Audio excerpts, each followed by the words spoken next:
Assalamualaikum and hi everyone. My name is Che Hartini and on behalf of my team, I'm pleased to present our research title Key Performance Indicators in Malaysian Healthcare, Enhancing Accountability or Creating Window Dressing, a New Public Management Perspective. Our team consists of myself, Muhammad Alif, Syafiq Firhat and Azira Syafiqah. Today, we'll be discussing on how KPIs are being used in Malaysian public hospitals and whether they truly improve accountability or merely create an illusion of progress. Background and context. Over the past 4 decades, new public management reforms have transformed public sector management worldwide. This reform emphasizes result-driven governance and performance measurement. In Malaysia, NPM principle gained traction in the 1980s through policy like the Look East policies and Malaysian Incorporated, marking a shift towards efficiency-focused managerial practice. Key performance indicators or KPIs have emerged as essential accountability tools in this context. In Malaysian public hospitals, KPIs measure aspects such as waiting times, patient satisfaction, bed occupancy rates, and hospital star ratings. The assumption is that by measuring these indicators, we can enhance transparency and improve service delivery. The problem, however, there's a significant concern. While official Ministry of Health reports show consistent improvements in KPI achievement rate, for example, waiting time compliance increased from 67% in 2015 to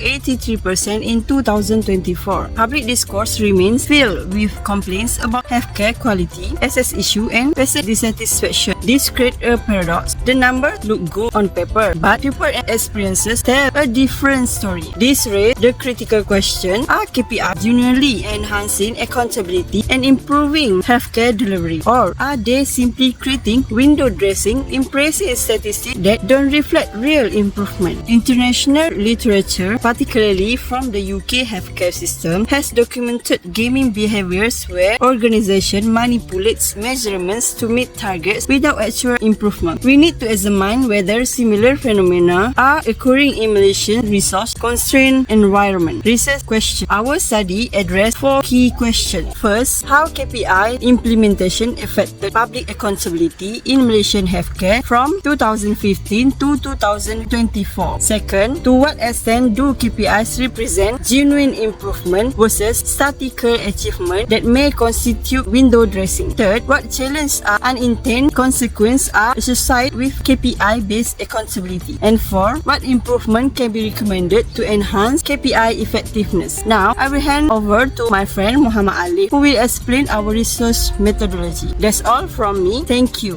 Thank you very much, Ms. Che Hartini. Good day, everyone. My name is Muhammad Alif. I will be explaining about our research methods and the theory framework on our study. On design, our study has used a qualitative approach using the document analysis and the case study methods. We analyzed 10 years of data collection, which is from 2015 to 2024. It is to put a focus on the Malaysian public hospitals under the Malaysian Ministry of Health. Our primary data sources will include the Ministry of Health Annual Report, the Hospital Performance Archive, the policy document, and the official yearly KPI report. From that, we analyze 4 key points as performance indicators, which is 1. The emergency and outpatient waiting time, 2. The patient satisfaction scores, 3. The hospital star rating, and 4. The bed occupancy rate. On the analytics framework, our analysis was structured on the new public management theory. It is primarily to compare the traditional versus the managerial models of accountability. The traditional model highlights the hierarchy control, process compliance, and input-based measurement. By that means, the accountability model flows upward through chains of command. This focusing on following the rules and standard procedure rather than outcome. On the other hand, the managerial model were based on KPI system. It is focusing on the results and outcome, the output measurement, the multiple accountability relationship, and a greater managerial autonomy. The assumption with the analytics framework is a clear performance target will drive the improvement and enhance the accountability structure. There were 2 concepts that has been a central point to our analysis. First is the genuine accountability, which refers to having a meaningful improvements in service quality, the responsiveness to the public need, and the transparent reporting of the actual performance. The concept represents a real progress that citizens can experience experience on the dot. Second is the window dressing, which refers to a measurable improvement. It is about having something that look impressive on paper but do not actually reflect the actual service enhancement. The concept includes the unprofessional behaviors of the officer, the common practices that only focus on measured target while neglecting the quality aspects, the irresponsible work of presenting the data in ways that covers the real performance. For the analytical process, first we conducted a team of analysis on the document. Next is tracking the KPI trends over 10 years period of time. After that is identifying the patterns of improvement or stagnation. It is being done by analyzing the gaps between the statistical performance and the reported public experience. Then we do the measuring of the contextual factors which is specific to the Malaysia healthcare environment. Through the process, we paid extra attention on the data disruption, such as the pandemic's impact from the COVID-19 global issue and how the system responded accordingly with the challenges occurs. For my last part, the study has several noticeable limitations. The first one is it relies on publicly available documents rather than just having a primary data collection through interviews or surveys. Second is the document analysis that were being used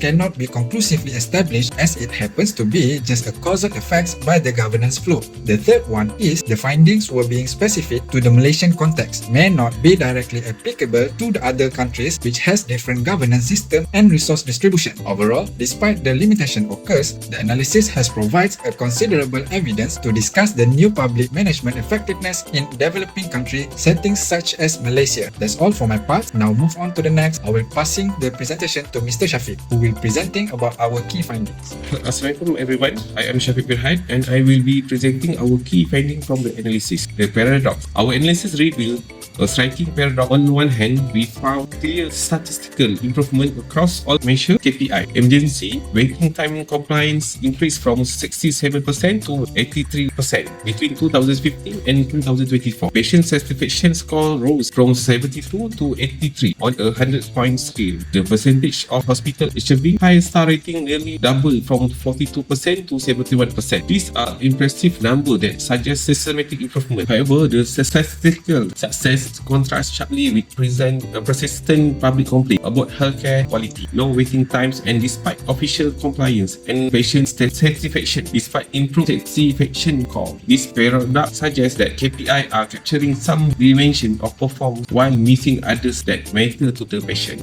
Evidence of positive accountability impact. Despite the paradox, we found genuine positive impact. The introduction of hospital star rating creates transparency that allow the public to compare hospital performance. This visibility generates reputational incentive that motivate hospital to improve. The focus on waiting time triggers systematic process improvement, including restructuring patient flow and better resource allocation to bottleneck area. Management intention shifted towards service delivery aspect, with KPI providing a common language for performance discussion. Perhaps most importantly, the standardized metric enable benchmarking, allowing hospital to learn from high performance. The documentation of progress, even if imperfect, represent an improvement over the previous opacity where performance information was largely internal to government. Evidence of window dressing and gaming. However, we also found concerning evidence of window dressings. We observed possible gaming behavior such as hospital focusing intensively on measured aspect while potentially neglecting unmeasurement quality dimension. They will report a strategic categorization, for example, declassifying patient to manage waiting time statistics. We identify quality service trade-off where the pressure to meet quantitative target sometimes compromise qualified aspect of care. The narrow focus on specific metric create blind spot with hospital potentially neglecting important but unmeasurement aspect of patient care. Context-sensitive target were lacking. A universal target approach failed to account for real difference between territory referral hospital handling complex cases and district hospital with simpler cases. This creates inequitable expectation and potentially distort performance comparison. The COVID-19 test. The pandemic provided interesting national experience. The 2020 disruption affected most KPI indicators negatively and expected. However, the recovery pattern since 2021 has been remarkable, consistent with pre-pandemic trend, suggesting that KPI system has genuine resilience and wasn't merely statistical manipulation. This recovery pattern leads some credibility to the improvement, as purely manipulated statistics will likely show different pattern under the major disruption. Systematic challenges. We identified several systematic challenges. Resource constraint limit what KPI can achieve. Target mean little without adequate funding, staffing and infrastructure. There are tension between achieving statistical target and maintaining a comprehensive service quality. The verification mechanism are relatively weak with limited independent auditing of record performance. Culturally, adoption issue exists as NPM tools developed in Western context don't always translate smoothly to the Malaysian government traditions. Finally, we observe limited stakeholder engagement with performance management remaining largely top-down despite NPM rhetoric about multiple accountability leadership. Now, I will hand over to Azira who will present our recommendation and conclusion. Have a nice day. Thank you.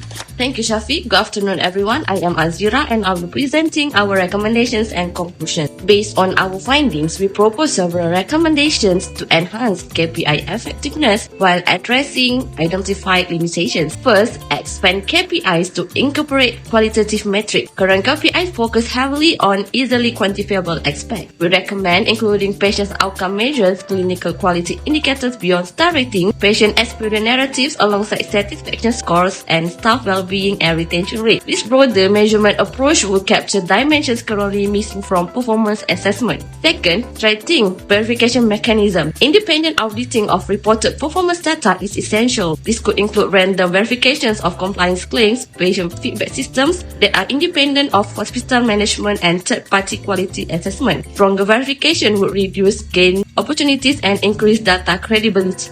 Third, contextualized performance targets. Universal targets disregard real differences in hospital settings. We recommend hospital category adjustment where tertiary hospitals face different standards than district hospitals. Resource considerations should factor in with better resource hospitals held to higher standards. Geographic factors matter. Urban hospitals with more resources shouldn't be directly compared to isolated rural facilities. Context-sensitive targets would enhance more equitable and meaningful performance expectations. Fourth, integrate multiple accountability mechanisms. KPI shouldn't be the sole accountability tool. Professional self-regulation should be enhanced through systematic peer review and ethical codes. Community engagement should involve citizens in performance monitoring through patient councils and public forums. Parliamentary oversight should be strengthened beyond ministerial responsibility. Media scrutiny should complement official reporting. This multi-dimensional approach will create complementary accountability that addresses KPI limitations. In conclusion, statistical improvements are real in measured indicators, suggesting that KPIs have triggered genuine changes in management focus and process improvements. The system has shown resilience as evidenced by recovery patterns after COVID-19 disruption. However, significant gaps between statistical progress and public perception reveal critical limitations. Gaming behaviors exist, and there are trade-offs between quantitative targets and service quality. Implementation challenges are substantial in resource-limited environments. The verdict isn't that KPIs are inherently flawed or inherently effective. Rather, their impact depends critically on design, implementation integrity, and continuous refinement. KPIs can contribute to accountability improvement when properly designed, harnessly implemented, and assessed and continuously refined based on evidence. Ultimately, the difference between accountability enhancement and window dressing lies in the wisdom, integrity, and commitment of people implementing and overseeing performance management systems.